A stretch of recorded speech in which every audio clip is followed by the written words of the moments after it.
Buongiorno a tutti, ben ritrovati qui su Radio Rossonera, Mattino Milan, l'ultimo di questa settimana, ma è già vigilia perché domani si torna in campo, ore 15 a Bologna c'è Bologna-Milan e si cambia tutto, l'avete visto anche dal titolo, è una mega rivoluzione quella che ci aspetta. Tra poco andiamo un po' a snocciolare la probabile formazione che senza con ogni probabilità è molto molto probabile sarà quella che affronterà il Bologna di Thiago Motta. Beatrice Sarti, ciao Bea. Ciao, ciao a tutti, buongiorno. Allora Bea, siamo davanti a un mega turnover, forse è uno di quelli più profondi che abbiamo visto, è qualcosa che siamo forse più abituati a vedere quando ad esempio si giocano o le finali o il ritorno della semifinale, ma insomma quando c'è una Champions League è proprio da andarsi a prendere. Il Milan, o comunque mister Stefano Pioli, decide di battezzare la partita di martedì come super mega extra fondamentale e quindi preserva praticamente tutti i titolari. Ho detto praticamente perché in realtà uno sopravvive, cioè Mike Maignan. Lo andiamo a vedere dalla Gazzetta dello Sport e poi metteremo anche in onda la formazione. Per Gazzetta è già martedì, Pioli cambia tutto, De Ketelaere dal primo minuto con Rebic e Orighi, il Milan fa riposare i big per la Coppa. Maignan probabile unica conferma.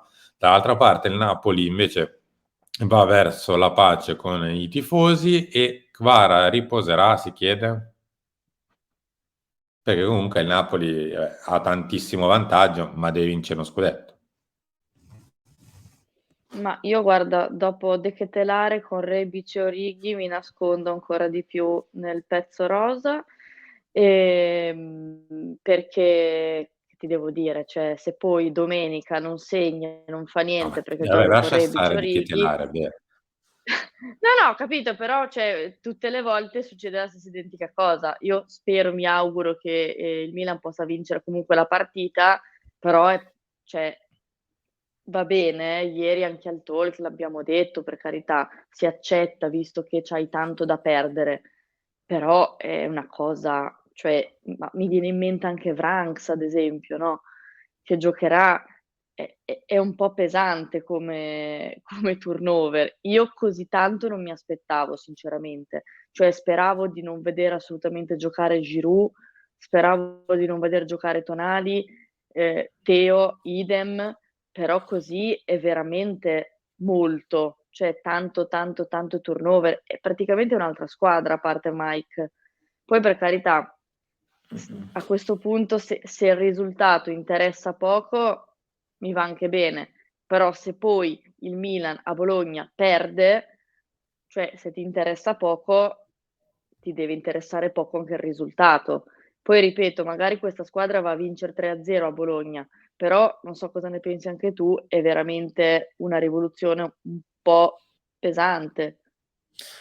È una mega rivoluzione, l'andiamo a vedere a proposito, con Maignan in porta, Ballo Touré a sinistra e Florenzi a destra, con Calulu e Ciao che sono i due centrali, tra l'altro Calulu è anche al rientro, Pobega e Vranks a centrocampo, con Rebic a sinistra, De Ketelaere in mezzo, Salmacher a destra e Origi a supportare il nostro attacco là davanti come unico riferimento. Tra l'altro è un attacco praticamente tutto belga, tranne appunto Ante Rebic, sono 3 su 4 sono belgi. Eh, il Milan non ha una doppia squadra, ormai lo abbiamo capito, per, per mille motivi che sono figli di questa stagione, sono figli del fatto che alcuni dei giovani non hanno brillato, non hanno trovato grande spazio, non sono stati forse nemmeno considerati all'altezza di poter giocare.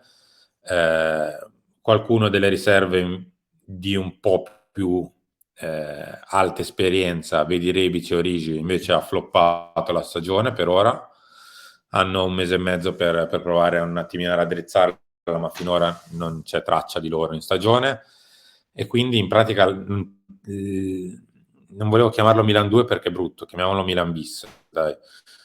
Questa sorta di Milan bis che andrà in onda domani alle 15 sugli schermi per Bologna-Milan è figlio di questa stagione, è figlio di una stagione che vede Ballo-Touré praticamente mai impiegato, con Florenzi reduce da un infortunio, con Ciao che ha giocato un mese e mezzo circa di stagione, con Pobega che ha fatto i primi 2 o 3 mesi e poi si è eclissato fino al Milan-Empoli di qualche giorno fa.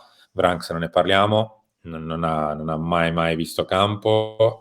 Salmaker tra alti e bassi è l'unico di questi che vanno in campo insieme a Mike Maignan che è stato titolare in stagione. De Ketelaere ha perso il posto, c'è poco da Dai, fare. anche Kalulu. Sì, no, Kalulu sì. Con Rebic e Origi, insomma. È proprio ti dico, una sorta di ammissione di il Milan non riesce a reggere il doppio impegno, ho bisogno dei titolari al massimo della forma, proprio al massimo della forma, per martedì, li risparmio tutti, anche perché, come abbiamo visto nell'ultima partita di Champions, soprattutto davanti, la panchina mi garantisce poco o niente. E quindi ho bisogno che i titolari possano farmi 60, 70, 80 minuti, 90 per chi la giocherà tutta al massimo della forma. Non posso nemmeno pensare, ne faccio giocare qualcuno oggi perché tanto qualche cambio ce l'avrò a Napoli perché i cambi finora hanno dato quasi niente. Purtroppo hanno dato veramente niente, l'abbiamo visto anche nell'ultima gara. E quindi ho torto collo, ti dirò, ci sta.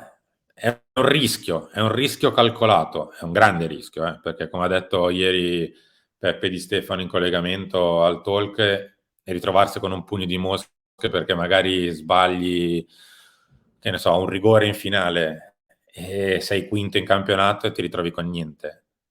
Però sei quarti di Champions League, non ti capitava da una vita, non è detto che ti ricapiti l'anno prossimo o tra un anno, tra due, perché come abbiamo visto basta magari beccare negli ottavi la formazione sbagliata e vai a casa. Hai vinto l'andata 1-0 e se la vogliono giocare. È anche capibile che ce la si voglia giocare, è comunque la Champions League. Sì, sì, assolutamente capibile, ma infatti te l'ho detto anche ieri che per me ci può stare come turnover, però ribadisco, se poi succede l'irreparabile, devi anche valutarlo e analizzarlo come hai, diciamo, analizzato il fatto di mettere in campo questa formazione qui. Cioè non ti dico che perdi a Bologna, okay, però devi anche considerare che davvero giocano dei ragazzi che non vedono il campo mai. Cioè, togliamo un attimo De Ketelaere, ma proprio io penso a Vranks, ma è veramente qualcosa di perché Ballo-Touré, cioè io penso che Ballo-Touré lo sappia che ha davanti Theo Hernandez, quindi cioè non è che è una cosa diciamo, che lui non sa. Mm. Florenzi viene da un infortunio, però ad esempio punto tanto su Florenzi a livello anche psicologico, che li faccia un po' da guida a questi ragazzi insieme a Maignan, perché appunto sono anche ragazzi che, ripeto, hanno giocato poco. Pobega e Vranks insieme a tenere quel centrocampo a 2 devono essere comunque tanto aiutati e guidati, però magari è una formazione che ci sorprenderà, ripeto, magari il Milan Ma vince guarda, 3-0 a Bologna. allora, è perché, come hai detto, siamo figli di questa stagione. Perché in realtà, la rimetto velocissima, te la leggo velocemente. I due centrali sono due centrali di grande affidamento. Hanno fatto uno più minuti possibili di tutti gli altri giocatori, cioè quello che è stato schierato di più, cioè Kalulu. E Ciao ha fatto quando ha giocato praticamente sempre bene, forse ne ha sbagliata una e mezza, insomma, poca roba comunque. Florenzi, al netto del fatto che ha dei problemi fisici che ogni tanto lo tormentano, però è pur sempre un giocatore di grande affidamento. Ballo-Touré, vabbè, è un giocatore mancino. Pobega e Ranks, forse quella è la vera incognita per me, perché non hanno mai giocato insieme, nessuno dei due è un mediano fatto e finito, e sono entrambi insieme per la prima volta. Lì sì, per me è il punto di domanda, bisogna vedere come performano insieme. Davanti, come detto, è perché sei figlio di questa stagione. Perché in realtà Rebic, Origi, De Ketelaere e Salmaker col Bologna, dai, cioè non è che sono proprio gli ultimi 3 arrivati, è perché questa stagione Rebic ha deciso di non giocarla, Origi nemmeno, De Ketelaere non si è più visto da ottobre e Salma Kera è l'unico che sta giocando. Però in realtà i 4 davanti per battere il Bologna dovrebbero bastare e avanzare. Il fatto è che quest'anno no. Guarda, io ho negli occhi la partita che ha fatto Origi contro l'Empoli. Lo so, lo Faccio so. cioè più che altro è quello, capito? Perché gli altri sono anche ragazzi giovani, però Rebic e Origi no, cioè Rebic e Origi sono proprio 2 giocatori che ti dovevano sostenere se avessi avuto appunto problematiche, se dovevi far riposare qualcuno. Mm. E di fatto non l'hanno mai fatto, perché anche come è entrato Rebic mercoledì è stato nullo, nullo. E quindi, ripeto, mi auguro che le cose possano cambiare a Bologna, però io sono preoccupata della fase offensiva perché ho in mente la partita che ha fatto Origi a Empoli. E ripeto, avevi davanti l'Empoli e ad oggi il Bologna è una squadra molto più in forma dell'Empoli. Però, ripeto, spero di essere sorpresa, anche perché sinceramente è vero che è più importante la partita di Napoli, però serve per me vincere prima di Napoli, aiuta sempre comunque vivere un 2-3 giorni più sereni rispetto che portarsi addosso una sconfitta, anche se quella di martedì sarà un'altra partita. Completamente, un'altra partita. Noi siamo arrivati praticamente in chiusura, Bea. Ho giusto il tempo di farti rispondere a questa domanda. Possiamo vincere la Champions con Si le può tutto italiane? nella vita. Si può tu il Milan, a me dell'italiano mi interessa. Il Milan ragazzi dai, parliamoci chiaro, chi è che ha mai tifato alle italiane in Champions? Ci vuole sincerità nella vita, sincerità. Io mai. Comunque, si può tutto nella vita, si può tutto. Per me in Champions servono tanto i dettagli a tuo favore, ma proprio tanto. E poi arrivano i 2 fenomeni, ma è anche giusto così, ma è anche giusto così. Cioè, Sì, sì, se sì. devi vincere i quarti di finale, lo devi fare battendo giocatori, squadre di livello. Cioè c'hai Osimhen e se vuoi vincere la partita dovrai battere Osimhen, pazienza. Ci affideremo a quel non è Superman perché è di più, cioè, di Mike Maignan, che è nato a Milanello il numero 1 al mondo. In questo momento per me sì, in questo momento sì. Poi vedremo tra un mese, non lo so. Chi lo sa. Bea, noi siamo arrivati in chiusura, ci diamo appuntamento direttamente in quel di Chiama Milan tra pochi minuti.